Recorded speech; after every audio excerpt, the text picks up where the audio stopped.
যতদূর দেখা যায় শুধু হলুদ আর হলুদ। এ যেন হলুদ রঙের জমিন, হলদে সরিষার সমাহার। ঘুরতে আসা মানুষের দু চোখে বোলায় হলুদাভা মায়া। খাগড়াছড়ির মহালছড়িতে এবার সরিষার চাষ সরকার নির্ধারিত লক্ষ্যমাত্রা ছুঁয়েছে। পাহাড়ের সমতলে সরিষার চাষ নিয়ে রূপায়ণ তালুকদারের পাঠানো তথ্য ও ছবিতে প্রতিবেদন। পাহাড়ি এলাকায় সরিষা হলুদে ঢাকা সমতল। প্রতি বছর এমন নয়ন জুড়ানো হলুদে সেজে ওঠে খাগড়াছড়ি জেলার মহালছড়ি কেয়াংঘাটি ইউনিয়নের মাঠগুলো। এখানকার অধিকাংশ লোকজন কৃষক। জলে ভাসা জমিগুলো বছরের কয়েক মাস থাকে কাপ্তাই বাঁধের পানির নিচে। পানি কমে যাওয়ার সাথে সাথে শীতের এই সময়টাতে সরিষার চাষ হয়। সরিষায় হলুদাভা সেই জমিনে ঘুরতে আসেন শিশু থেকে বুড়ো সবাই। সব মিলে গত বছরের চাইতে বেশি ও মানসম্পন্ন সরিষার ফলন হয়েছে জানিয়ে কৃষকরা বলছেন, এবার যারা বৃষ্টির আগে সরিষা রোপণ করেছেন তাদের ফলন তেমন ভালো হয়নি, আর যারা বৃষ্টির পরে রোপণ করেছেন তাদেরগুলো ভালো হয়েছে। বৃষ্টির আগে যারা রোপণ করছে শীতেছে তাদের সরিষা কিন্তু একটু খারাপ হয়েছে।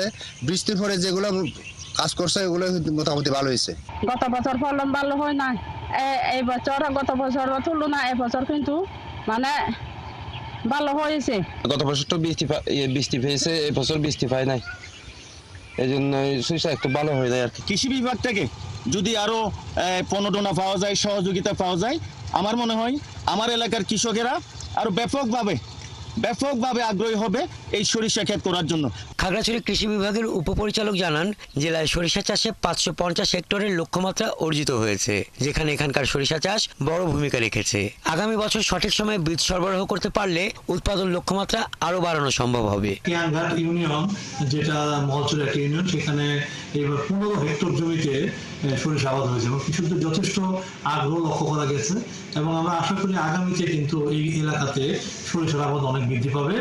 এবছর বাড়ি 14, বাড়ি 18 এবং বিনা সরিষা 9 এই জাতের সরিষার চাষ আবাদ হয়েছে। কৃষি বিভাগ থেকে যদি সঠিক সময়ে বীজ ও অন্যান্য সহযোগিতা পাওয়া যায় তাহলে খাগড়াছড়ির কৃষকেরা আরও সরিষা চাষে আগ্রহী হবেন বলে জানান স্থানীয়রা। হাসান আহমেদ, 71।